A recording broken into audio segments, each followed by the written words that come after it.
Hello, everyone. Let's take a look at a few more alkene reactions. So this is Key Concepts, Unit 2, Part 5. And we have the hydrogenation reaction first. So, might get my pen, sorry. Always something, huh? Okay, hydrogenation. This might be one of the most basic reactions here. It's one of the students' favorites, one of my favorites. It's pretty simplistic and straightforward, and there's no mechanism to memorize, so that's kind of cool. Essentially what you do is take an alkene, carbon-carbon double bond, and if you decide to draw it in a skeletal drawing, you simply add hydrogen and a choice of catalyst, and the most common one is palladium, and where there's a double bond, it becomes a single bond. So just copy your molecule over and remove the pi bond, and you're done. Now, what's really going on is that two atoms of hydrogen are adding across the double bond. So it's an addition reaction. It's also a reduction reaction. So if we do the old Gen Chem method of calculating oxidation numbers, you can actually see, oh, can you do it that way? I think we have to do a new way. Anyways. Technically, we are adding more electrons in a sense, and so it's a reduction reaction, right? Oxidation is loss of electrons. Reduction is a gain of electrons. So sometimes it's called a reduction reaction. It's also an addition reaction. Okay, the reagents are simply molecular hydrogen, hydrogen gas, H2. Most common catalyst is palladium, and the 5 other catalysts go to the same family. We have to be a little bit more narrow in our use of the term family. Palladium is element 46. It's one of the transition metals. So you might say, ooh, I can use any transition metal because that's in the same family. No, restrict a little bit more, specifically to the column. So right here where palladium is found, nickel is above it and platinum is below it.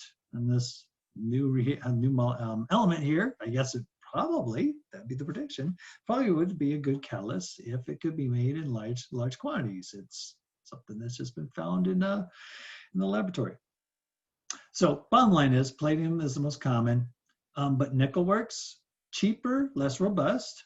So in industrial scales, they might use a lot of nickel to get this reaction going in large quantities. Platinum works the best, but platinum is pretty expensive. It's used to make jewelry too. Let's see, so palladium is a good compromise. Intermediate reactivity and not too expensive. It also has a low toxicity. That's kind of cool. It is somewhat expensive. So one way to make it a little more affordable is, well, let's back up one more step. Here's a case where knowing the mechanism can help you out. The mechanism takes place on the surface of the palladium. And so it turns out you don't have to dissolve the catalyst. It could be a solid catalyst, that's the most common form. And the reagents are liquid. Hydrogen gas is a gas. So actually things are quite heterogeneous, not uniformly mixed.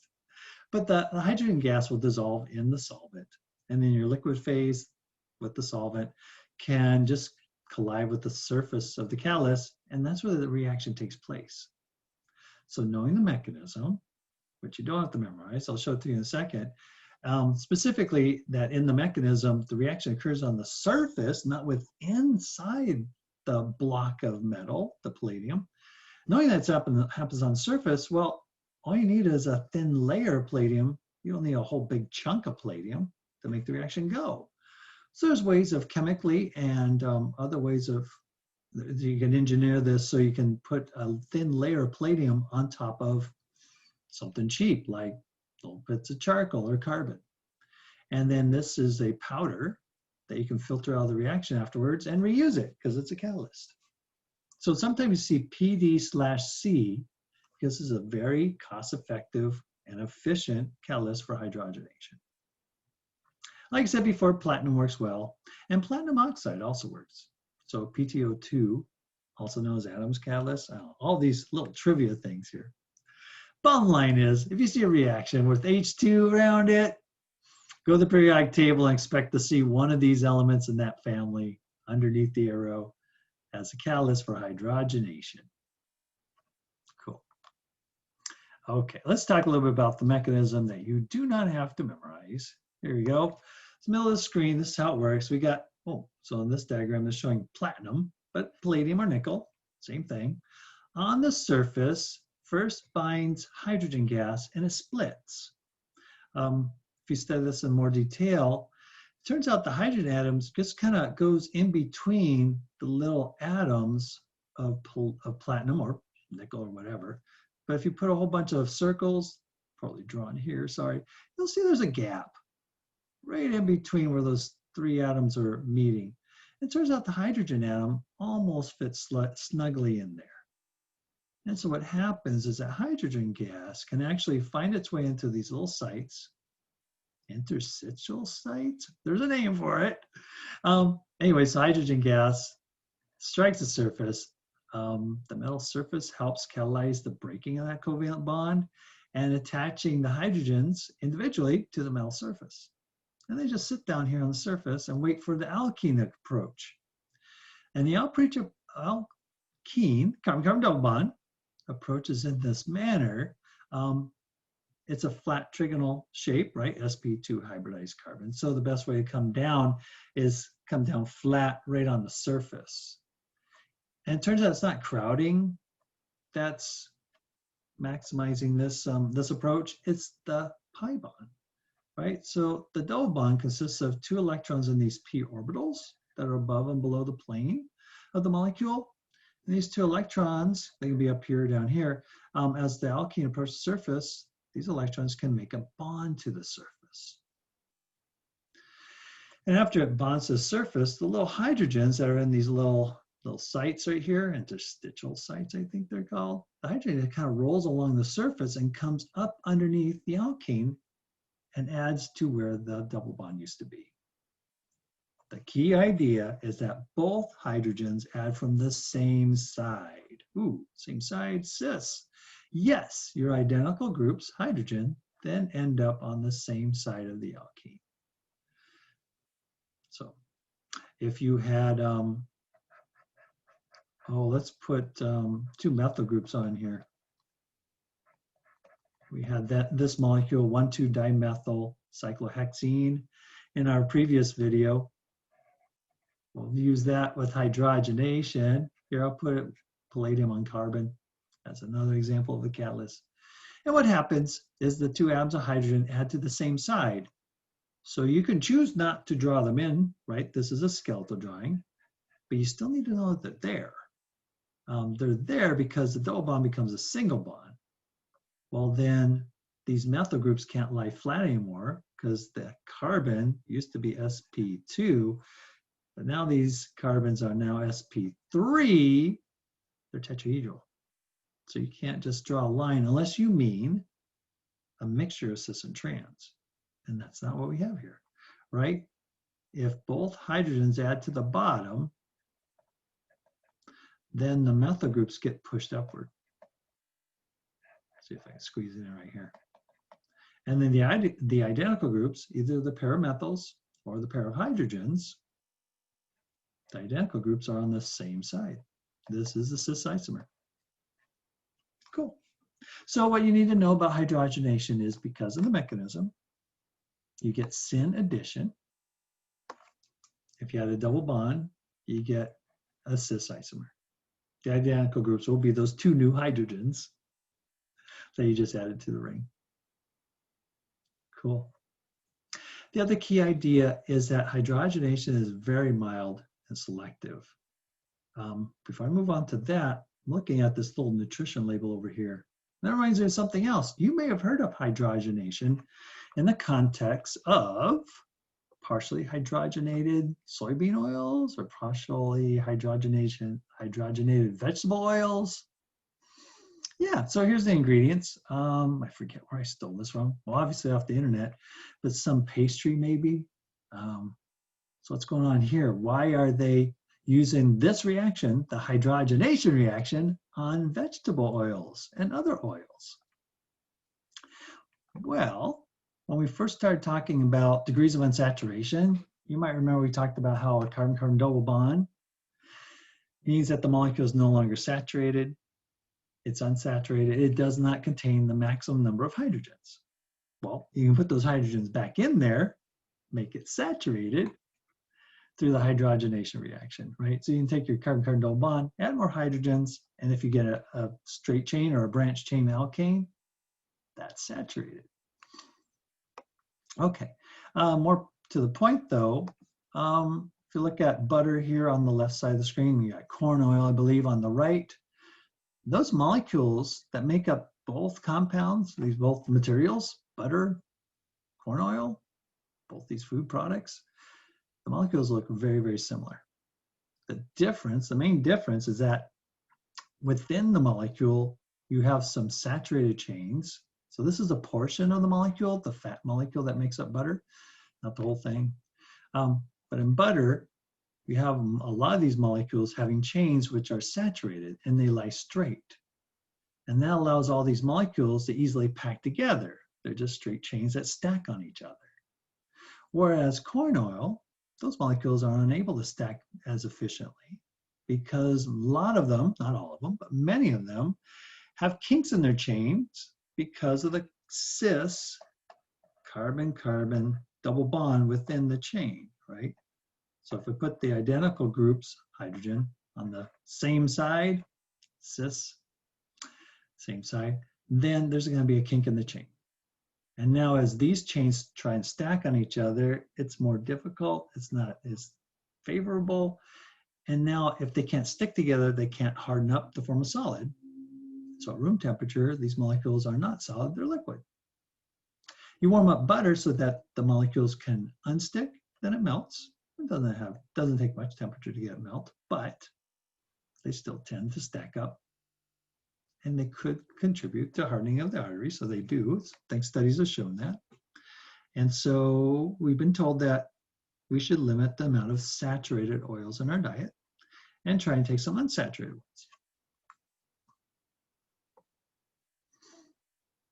Okay, so we got this label here, it's got saturated fats, and the other labels will say how many grams of unsaturated fats. And you may have heard about trans fats.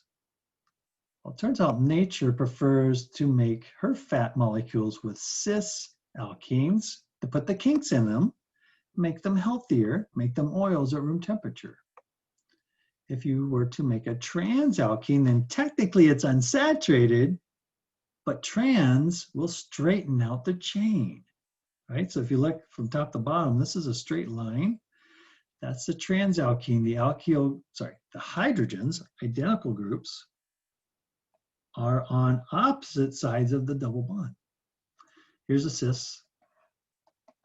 Identical groups are on the same side, and that puts a kink in the chain, but the trans fat will have portions of its molecule where it's straight chain, easier to stack together. So they act as though they're saturated. In fact, they're worse, because if you have a saturated chain, sure, it likes this conformation, it likes this state, this shape, but all these single bonds are free to rotate. So sometimes one of those single bonds, the carbon-carbon single bond, will rotate and put a temporary kink in the chain. And then it can straighten back out. So back and forth it goes, but sometimes it's not straight. So that would tend, those molecules with that shape would tend to be more liquid than solid. The trans fat, however, you cannot rotate about the carbon-carbon double bond. They're more likely to stay hard at room temperature. And so the harder butters and fats, they could plug the arteries. Okay, but where do these trans fats come from if nature's not making them?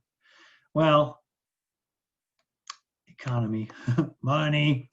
So it turns out the baker likes to use butter, margarine to make their muffins or cookies or baked goods because they're less greasy.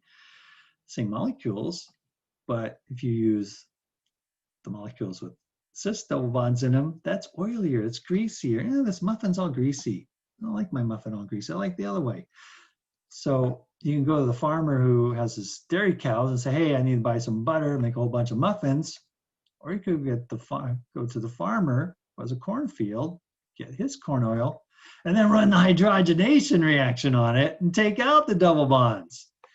And it turns out that corn oil is cheaper than butter. And so that's what's happening.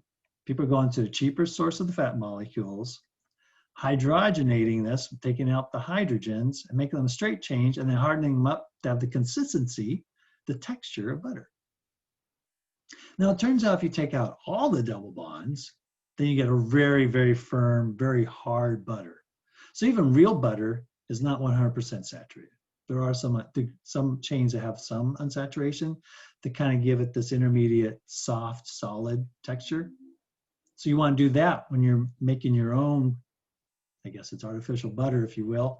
Take these corn oils and then take out double bonds. You don't want to take out all of them because it'll form too hard of a butter-like product. So you take out some of them. Or you don't do a full hydrogenation reaction on all of the double bonds. You partially hydrogenate some of the double bonds. It's easy to do. Mix your corn oil with your catalyst and don't have a 1-to-1 ratio of hydrogen gas to your double bonds. Don't add enough hydrogen to react with all double bonds. Nice solution there. The problem though, here's the problem. Your alkenes will still stick to the surface.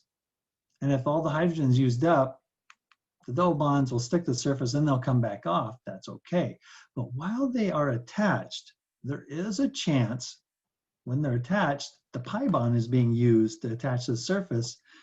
It doesn't have a pi bond between the two carbons anymore. It's a single bond. So there's a chance it could rotate before it detaches from the surface, or as it begins to detach from the surface. And as it begins to detach, it can rotate, reform the pi bond, which will make it trans. And that's where the trans fats are coming from partially hydrogenated oils. Now scientists, food scientists, nutrition scientists, I guess, have gotten better, finding better catalysts, better reaction conditions to minimize the amount of trans fats that's produced while partially hydrogenating these oils. They've gotten better, but it's not 100%. Cool. Oh, key concepts. What are all these notes? We got most of them taken care of. Syn addition, really important. Hydrogens end up on the same side. You should know it's a heterogeneous reaction and the reaction takes place on the metal surface. The other thing that's important for exams is that hydrogenation is very selective. What I mean by that is there are a lot of functional groups with pi bonds, but hydrogen gas with a metal catalyst only reacts with the pi bonds of alkenes and alkynes. Or in other words, it only reacts with carbon-carbon double bonds and carbon-carbon triple bonds. No other pi bonds. So it's very mild, right? It doesn't knock out all the pi bonds. No, just these two types. And selective for them. If the molecule doesn't have an alkene or an alkyne, and it could have other pi bonds, there's no reaction. That is an important detail to know. So you might see, you won't see this hairy molecule in the exam, but if you did, you'd be able to do it. As long as you know your functional groups. Yeah, so go back to the previous unit, review your functional groups, and just remember hydrogenation only reacts with alkenes and alkynes, not every pi bond. So if you take this crazy looking molecule and hydrogenate it, doesn't matter which catalyst, I don't know, let's use platinum this time. As long as you have hydrogen gas, the alkenes and alkynes become single bonds, alkanes. All right, and the rest of the molecule stays intact. Let's start in the middle. Hey, here's a carbon-carbon double bond. Does that go away? This one right here, does that go away? That's not an alkene. That's an arene. Yeah, so remember the more atoms, the more groups, that's more important than the smaller group of atoms when you're deciding on what the functional group is. I think when we talk about functional groups, we discuss it in the context of this group over here, right? So what's the name of this functional group? C double bond O with an OH. That's a carboxylic acid, and it is not an alcohol, but it has an OH group. It doesn't matter. There are 4 atoms that make the carboxylic acid. Only 2 atoms in the alcohol. This is an alcohol. More atoms, more important. That determines the functional group. This is carboxylic acid. Same deal with this carbon-carbon double bond. It kind of looks like an alkene, but if you have 3 carbon-carbon double bonds alternating in a hexagon, that's an arene. Does that react? Nope. It's not an alkene and it's not an alkyne, so it does not react. So as we start to draw the product, keep the middle part of the structure unchanged. It does not react with hydrogen gas or platinum. It's not an alkene, it's not an alkyne. We just said this is a carboxylic acid. That's not an alkene or alkyne, so that double bond to the O does not react. Got, what's the name of this group down here? I know it's upside down, but that's an ester. Esters are not alkenes or alkynes. So the ester remains unchanged. But what's the name of that 2-carbon group right here? That's an alkene. That does react. Okay, so it becomes an alkane. That's the product. Okay, keep drawing the rest of the molecule. What's the name of this molecule down, or this functional group down here at the bottom? That's a ketone, not an alkene or alkyne, so it stays there, intact, unchanged. Oh, here's a triple bond. Does that react? It's a nitrile. That's not an alkyne. Okay, nitrile do not react. C double bond N doesn't, but a CC triple bond is an alkyne, so that does react. And 2 molecules of hydrogen gas, or 4 H's will react. And if you want to draw a skeletal, it's an ethyl group. But you know what? It was drawn as a structural formula with C's and H's, so I'll leave it that way. There we go. And that might be easier to see. Hey, there's 5 H's here where there used to only be 1 in that group. 4 new hydrogens. And that was because there was 2 pi bonds. So it reacts twice with hydrogen gas and platinum, palladium, nickel, whatever. That's a neat pattern. And that pattern repeats. So once we learn the alkene reactions, keep them memorized, because we're going to do triple bonds next. And we're going to see the same reactions. And the pattern is going to be whatever they do with alkenes, they're probably going to do it twice to an alkyne. Alkynes, triple bonds have 2 pi bonds. The alkene has 1. So both pi bonds and alkene react. Cool. I like how things make sense. What's the last functional group at the top here? A C double bond O with an H is an aldehyde. Okay, it turns out aldehydes are very sensitive. If you're not careful, they might react. But the assumption is under mild conditions like room temperature, and just put a balloon of hydrogen gas over your round bottom flask, spoon in the catalyst, your solvent, your alkene, let it stir overnight. That's really mild, just atmospheric pressure of hydrogen gas, room temperature. As long as you exclude oxygen from the system, there's a good chance that the aldehyde won't react. That's the correct answer on the exam. We're just going to say only alkenes and alkynes react. Oh, and we did it. That's the product. We predicted it. Nice. Oh, little footnote here and the same footnote up here. There might be one homework problem. They'll crank up the pressure. It won't be room temperature. It'll be some crazy high pressure. Or they'll find a different catalyst that's more robust, more active. And in that case, it's possible to get the other pi bonds to react. So that's not something, yeah, it's right here.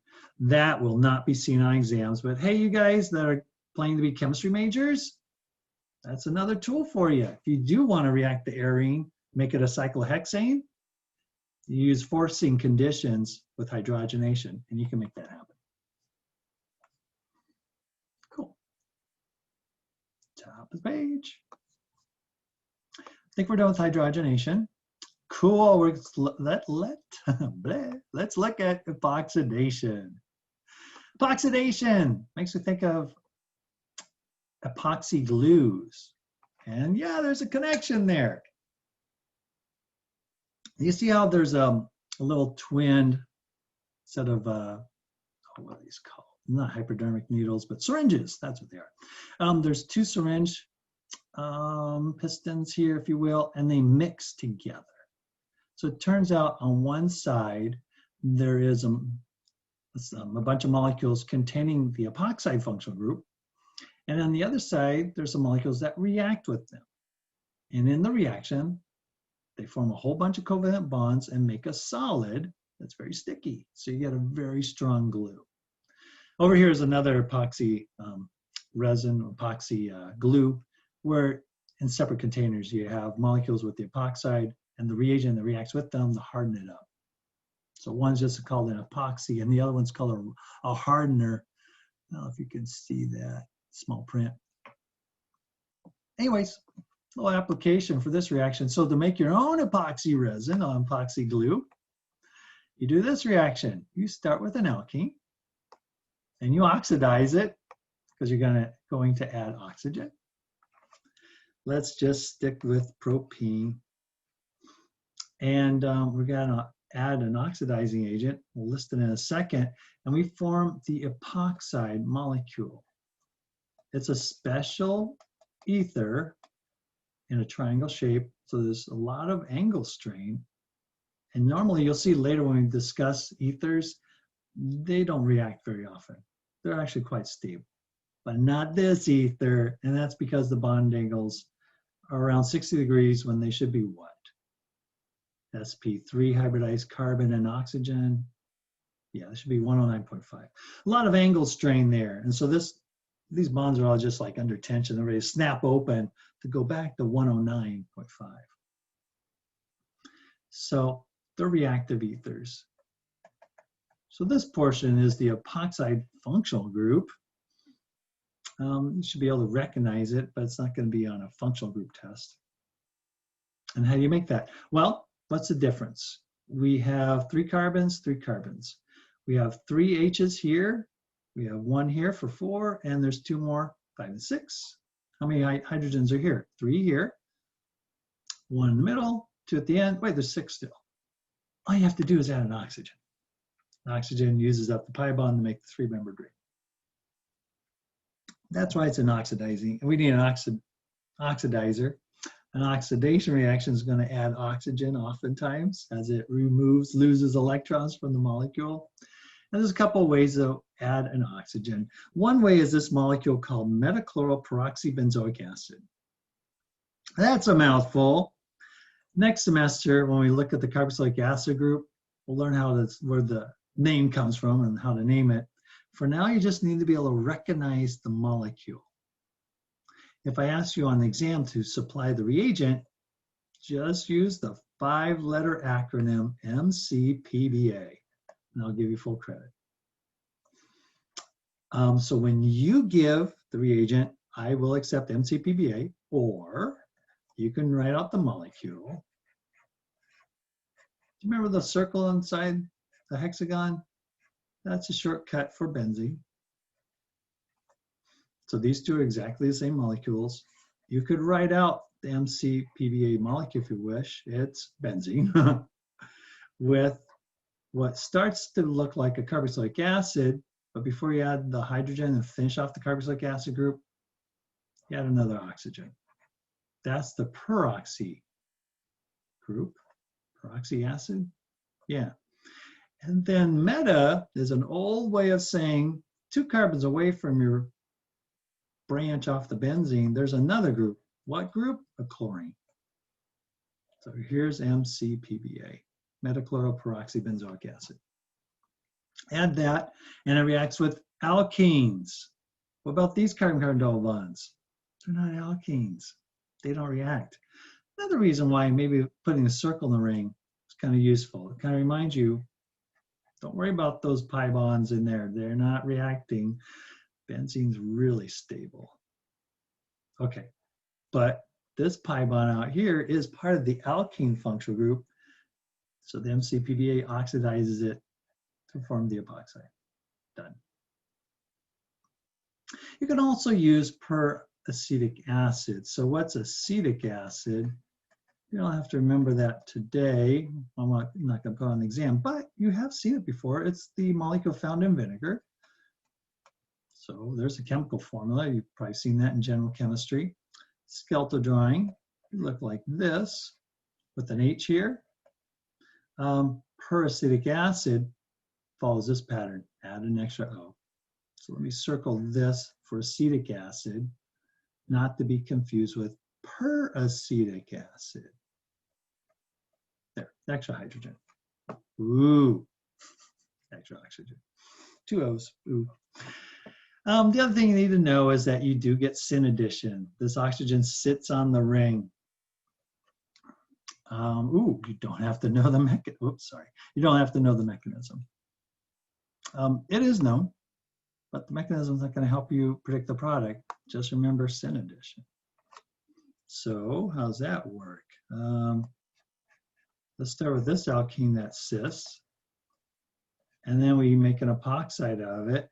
If you capitalize the M, I will give you full credit, MC, but I might take away a half point if you don't use the acronym correctly.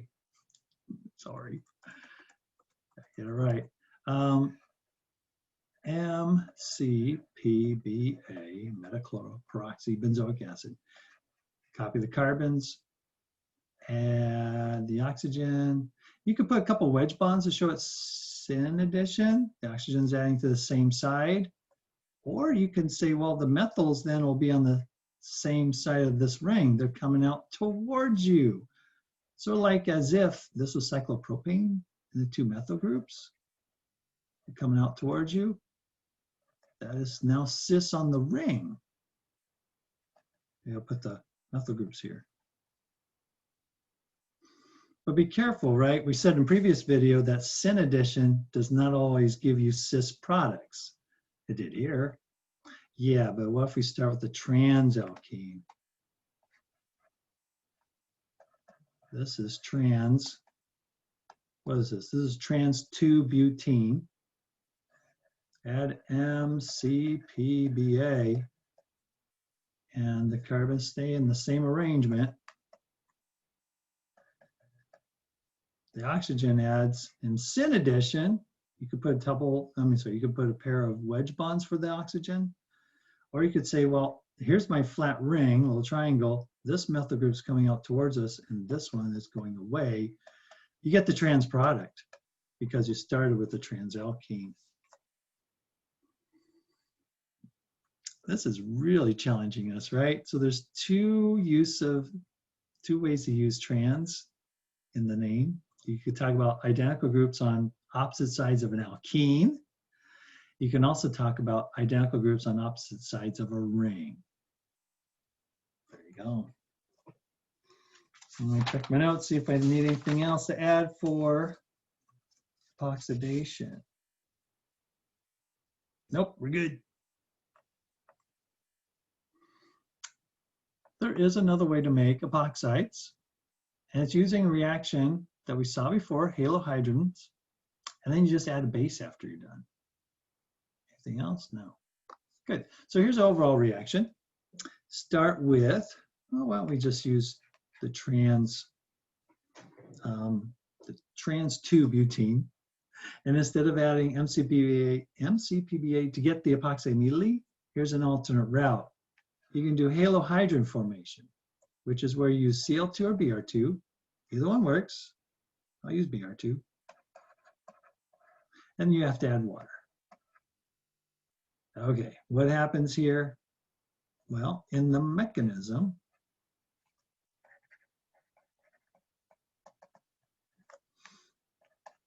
let's draw out the bromine molecule, diatomic pi bond, attaches to one bromine, kicks out the other one, and forms a 3-membered ring, right? So let's have the bromine go up like this. The bromine then has a positive charge because it's bonding twice when normally it bonds once. Got an extra Br minus here. In our mechanism, we have to show all the byproducts. Next, water attacks as the more effective nucleophile. So bromine doesn't attack this molecule. Water does instead. Where is it attacked? Well, the carbons are slightly positive because bromine's more electronegative and bromine's positively charged. So the electrons that make up the wedge bonds are attracted more to bromine than they are to carbon, creating slight positive charges on the carbon. Water is a polar molecule. The oxygen's negative, the hydrogen's positive, opposites attract. Lone pairs attract to either one of these carbons.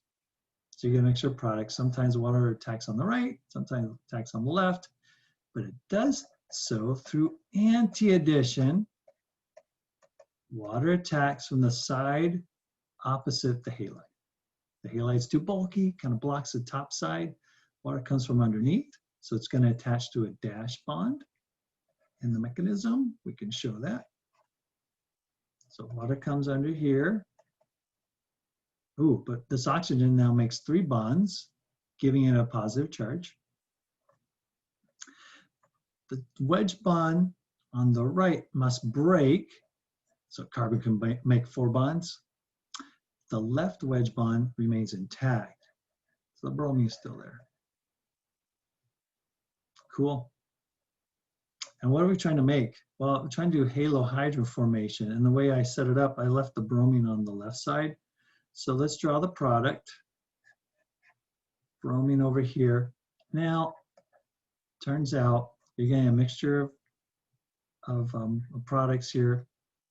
So sometimes it's wedged, sometimes it's dashed. So you can use the single bond to emphasize that. We don't have to worry about cis-trans here because the product, this molecule, is not a ring and it's not an alkene. So we don't have to worry about cis-trans isomers. So it's okay to use this normal bond. It just means, hey, it's a mixture of the 2 chirality centers, R and S. Ooh, that helps predicting the product, halohydrin, halogen with an alkyl group, or there used to be an alkene. Now I know what I need to do here in the next step. I'm almost at that product. I got an extra H and a plus. I got an extra H plus. How do you get rid of H plus? Add a base. What base do I have available? Yeah, Br2, water, and the alkene. That's it. Oh yeah, water is a weak base. So grab another water molecule, and a lone pair on that oxygen can be used to remove an extra hydrogen. Remove the H plus, and we're left with a halohydrin. Nice. Now at this point, if you decided, if you decide to take away the dash bonds or wedge bonds, I'm okay with that because you're going to get a mixture of products.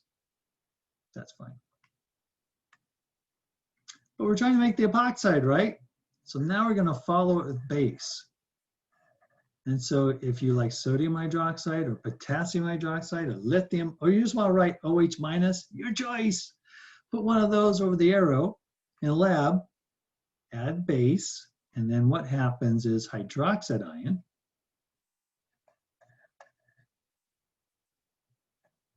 is going to remove that hydrogen from the alcohol. Now, there's a bit of warning.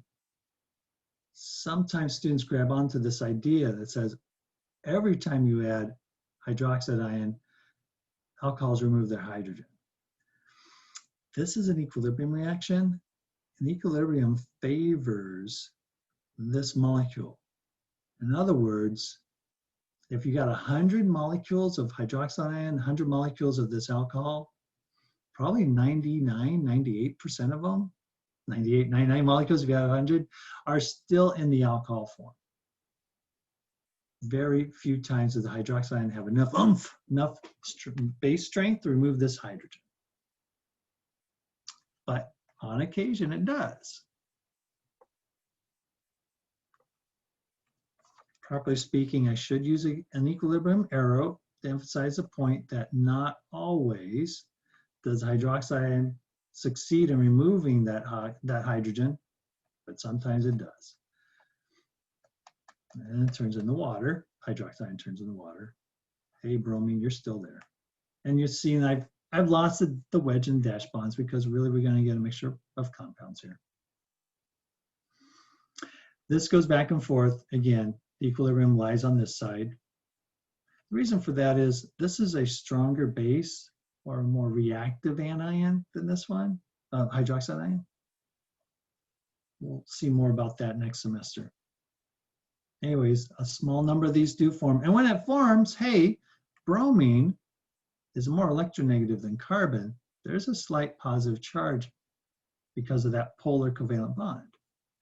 Oxygen is negative here, so an internal reaction happens. Oxygen uses its lone pair to attach to this carbon and kick out the bromine. So in your last step, add base, here it is, add base to form the anion of oxygen. Use the lone pair on the oxygen to connect and close up the ring. The oxygen is attached to this carbon on the right already, and now I made a new bond to the carbon on the left. And I guess if you're a visual learner, to me it looks like the oxygen shows up on the bottom. This molecule is the same if you put the epoxide up on top. So there we go, we're done. Finish up the mechanism. The water is done, it didn't react in this step. Br minus came off. So last detail. Cool, so what we get? The net overall effect is the two bonds to the oxygen add up on the same side. So if I had chosen to leave the dash bond in here, this would have been a dash bond here, and now oxygen's attacking from the bottom. Create a pair of dash bonds, same side for both bonds of the oxygen, that's syn addition. I think that's it for epoxidation. Maybe one of you has a question, like, why do we have to know 2 ways of making the same functional group? And the heck with it, this way shorter. I'm just gonna use MCPBA because there's no mechanism. Okay, the reason why, well, the best reason why, there's a couple reasons why. The best reason is that, suppose your molecule is bigger than just 4 carbons, trans 2-butene is an example, but in the laboratory, maybe you have a really, really big molecule, crazy molecule, somewhere in there is an alkene, and you add MCPBA to make the epoxide. Cool, awesome, it'll make epoxide, it'll find it. The problem is the oxidizing agent that we use is an acid. It's either peracetic acid or metachloroperoxybenzoic acid. And so adding this reagent to make your epoxide also is going to lower the pH. It's an acid. So maybe your big, huge molecule might have another functional group that reacts with acids. So you get a side reaction. Well, that's a time where you say, okay, we don't want to use one of the acids to make the epoxide. Let's use halohydrins, Br2 and water. There's neither an acid or a base there, and then follow it up with a base. Well, now you don't have a danger of your reagent supplying an acid that could interfere. Cool. So it's an alternate way of making epoxides under a base catalyzed, not base catalyzed, but a base under reaction conditions that are basic, rather than the normal way where reaction conditions are acidic, because you're using an acid. That's the reason why there's 2 choices, depending on what the molecule, what other functional groups are present in the molecule. Okay, if you go back to Canvas, download the next key concept. That's the last one for this unit on alkenes. So I thought we just finished the epoxide. Why don't we use them to make a couple of alcohols? So the reaction we're going to do is called hydrolysis. And hydrolysis, lysis, comes from probably a Greek word, Greek root, which means to cut. Hydros comes from water. So literally we mean cutting with water. So we cut open a functional group, split it using water as a reagent. So let's go take the epoxide, maybe the one we just made. I'm not going to pay attention to the pair of dash or pair of wedge bonds, just a mixture of isomers there. And well, water by itself doesn't work so well, very neutral. Water is not very reactive, but if you acidify it, you can get an acid catalyzed hydrolysis reaction. Right down here, your reagents could simply be hydronium ion, or you could talk about how you made hydronium. Did you add a H+ in water? That'd be fine. Those could be the two things above and below the arrow, or next to each other above the arrow. You can also specify your acid. Usually it's sulfuric with water. Sulfuric acid water. Either way, split it. We're going to break open this strong little, not strong, this highly reactive three-member ring, right? The bond angles don't like being 60. They want to open up, pop open, and be 109.5. And so a little acid and water will cause that to happen. I don't think we do the mechanism now, but we do it later. Is that true? No, it's not. Never mind. Memorize the mechanism. Okay, well, here's the mechanism then.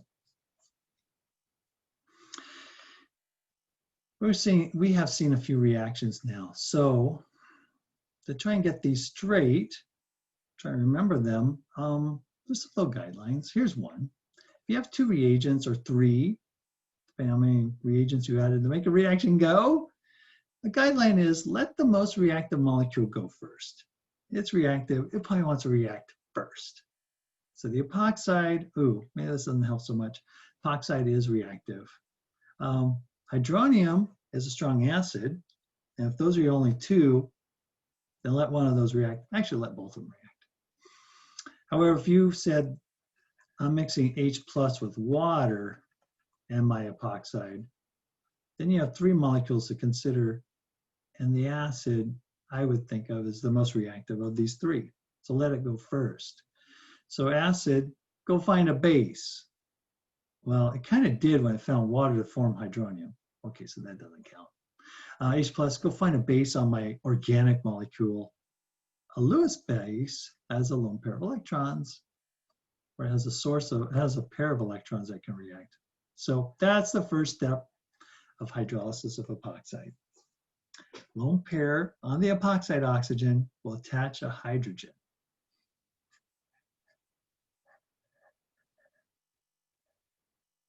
The oxygen now is making 3 bonds. Hydronium lost an H and a plus. So the oxygen had 3 H's, now only has 2. Had a positive charge. Nope, that's gone as well. Yeah, you just make water. Then what happens? Well, this sort of looks like Halohydrin formation. Patterns are repeating. So we have 3-member ring with a plus charge. Yeah, that's what we got here, 3-membered ring with a plus charge. And we said this oxygen is slightly negative. It's attracted to the slightly positive carbons. The same deal here. Here's water, slightly negative oxygen. Carbon here of the epoxide carbons, they're slightly positive. If you had one of these carbons that was tertiary and the other one secondary, then the tertiary one would carry more positive charge. I don't know if we've done that one. But we did have a case, forget specifically the molecule, but we did have a case where there was a 3-member ring where one carbon was secondary, the other one was tertiary, or maybe it was primary and secondary. The one with more substitution, the higher degree, is the more positive one, right? That's because of carbocation stability.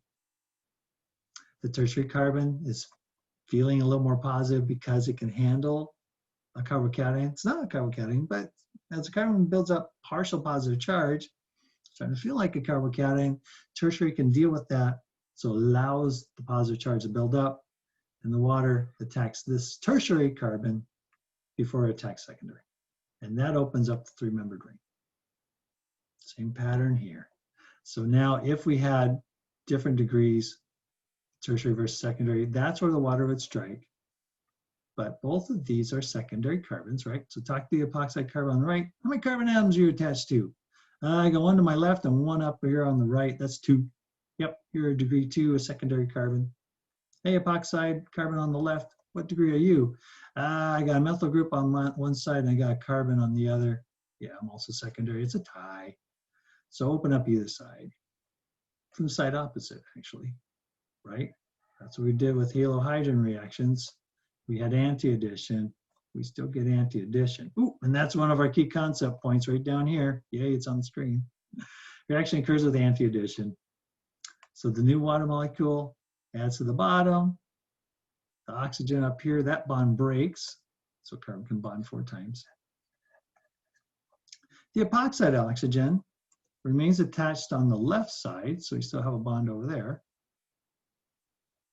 There's still a methyl group, and now the new water molecule attaches on the right. And in this step, this mechanistic step, the oxygen kept both hydrogens, and now it makes 3 bonds. That's not stable. Let's get rid of the H and a plus by adding a base. Well, the only reagents we have are the epoxide, H plus, and water. We saw that before. Nice repeating pattern here. Water is going to be the source of our base that removes the extra hydrogen. And finally, our product is an alcohol. Actually, it contains 2 alcohol groups. When we name alcohols in the future, we'll learn that the suffix OL is a suffix you add to a molecule, the name of a molecule that contains an alcohol group. And if you had an E, if a molecule had an ene, it would be an alkene, ethylene, propene, that sort of thing. If you have 2 of them, it would be a diene. So same deal. We have a molecule with 2 alcohols, 2 ols. We call this molecule a diol. In case you see that in the homework, now you're ready for it. So when you hydrolyze an epoxide, what used to be an alkene, so way over here on the left, we started with an alkene, and you could have added MCPBA to make the epoxide, or you could have added bromine and water or chlorine and water to make the halohydrin, and then added base to make the same epoxide.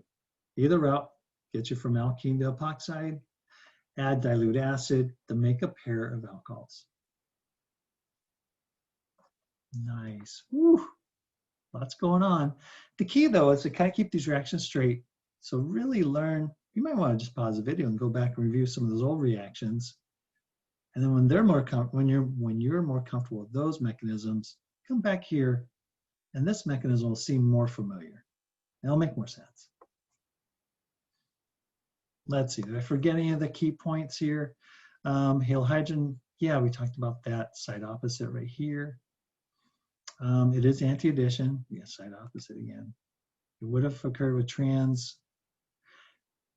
The alcohols are the identical groups. So yay, this time it will be called trans. The identical groups are alcohols found on opposite sides. Anti-addition, anti-stereochemistry will result in trans here. Nice. Going over mechanism. We got that. Oh, and then just as a side note, right, the epoxide is a special ether, and normally ethers don't react with hydronium ion. No reaction. But the angle-strained epoxide does. I think we're ending on this one. Yes, we are.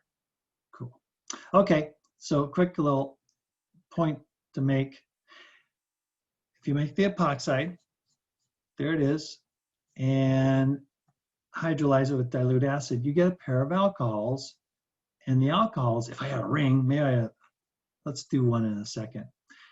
If we have, let's do one now. Let's do one now. Okay. Should I use the same one I saw before? No, let's just simplify it. Let's just use cyclohexene. Okay, so let's make the epoxide with MCPBA. That gives syn addition, meaning that both bonds to the new oxygen are unwedged. You can also draw on the hydrogens to notice that it's cis, right? So right now, the missing bonds are hydrogens attached to the sp2 hybridized carbon. Flat trigonal shape, but afterwards it's sp3 tetrahedral, and the oxygen's taken up both wedges. So the hydrogens that used to be on plane bonds, straight flat bonds, they're pushed away from the oxygen. They're both on dash bonds. That's the cis isomer. Syn addition. Here it's making cis. Nice. And then we're going to hydrolyze it. Just made the epoxide, now we're going to ruin it. Pop it open with a little acid. This happens through anti-addition. just did the mechanism above, so let's point at a couple things. Right here in the middle of our mechanism, we have water attacking from the side opposite the epoxide. The water molecule is not going to approach from the same side because the oxygen's in the way of this carbon. It's blocking the top part of that molecule. Same deal here. The oxygen of the epoxide is up on top. First step of the mechanism, hey, lone pair on oxygen of the ether, grab an H+. The acid activates, makes us more reactive, so the water molecule will attack. And it attacks from the bottom. And again, same situation here. Both of these carbons are secondary, so no preference whether the water molecule that results here from H+ being donated, there was a water molecule that's going to come in from the underneath the ring, either on the top carbon or the bottom carbon. So I'm just going to pick the top one. So if the water comes underneath, the new alcohol group will be attached to a dash bond. And then this wedge, the top wedge will break as the water adds to the bottom of this molecule. The wedge bond on the other carbon remains intact. And eventually in the mechanism, we see it becomes an alcohol group, a diol. And the identical groups, the two alcohol groups, are transfer each other. Nice. Okay. It's nice until someone comes along and says, yeah, but you know what? I'm trying to make this new pharmaceutical drug, and in the structure, I do have two alcohol groups, but they're not trans on our ring, they are cis. So this ain't gonna work. You're right. So go back to your organic chemistry toolbox, put away the make the epoxide, then hydrolyze it tool. Use this tool instead, hydroxylation of alkenes. It's shorter besides, but it only produces cis isomers. Okay, hydroxylation, hydroxy is, well, it's an IUPAC name for the alcohol groups. So let's put a pair of alcohol groups on an alkene. We'll use the same one. Let's use cyclohexene. And our reagents is this crazy molecule, Osmium Tetroxide. Look at all the oxygens it possesses. Just makes me think I need to put some of these O's on the organic molecule. And that's how it works. And then oftentimes sodium bisulfite is added. That's a co-reagent, but sometimes you see peroxide with diluted with water. I've even seen this NMO, which is an acronym for N-methylmorpholin and oxide. I am not going to use that. But like I said, I did have a student tell me that they saw this on the MCAT with osmium tetroxide. So the key is OSO4. That shows up over the arrow. Think two alcohols where the carbon-carbon double bond used to be. There it is. I think they, on the MCAT past editions, they had the abbreviation NMO, not the chemical formula, but here it is if you want it. Nitrogen makes 4 bonds, it's positive. There's another oxygen in the ring, and then this is the oxygen that's involved in the reaction. What happens here? We already kind of hinted at it. Osmium tetroxide with one of these other agents is going to take away the double bond and make a pair of alcohols. So where the double bond used to be, add alcohols, but don't do it through anti-addition. You do it through syn addition so that you get the cis isomer. And that's what that chemist wanted. Remember the one trying to make a new pharmaceutical drug?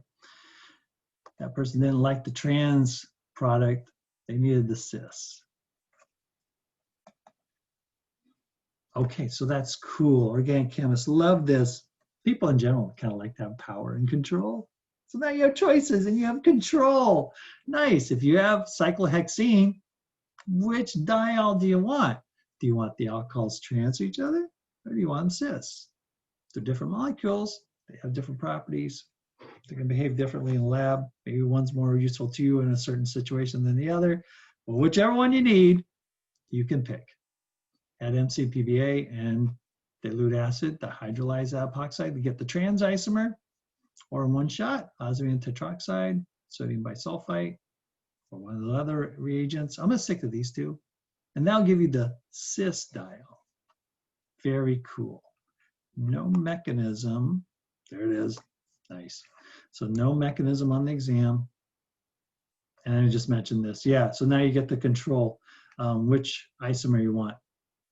Stereo makes me think of surround sound, three-dimensional sound. Stereochemistry is all about the three-dimensional aspect or property of a molecule. And that's what we're talking about here. Do you want cis or do you want trans? Which three-dimensional shape, orientation of the alcohols do you want? Which stereochemistry do you want? So this reaction occurs with stereochemical control. Allows the chemist to decide they want the trans product or the cis product.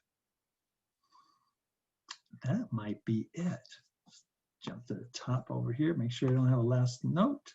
I do not. Phew, let's take a break. I'll see you in the next video.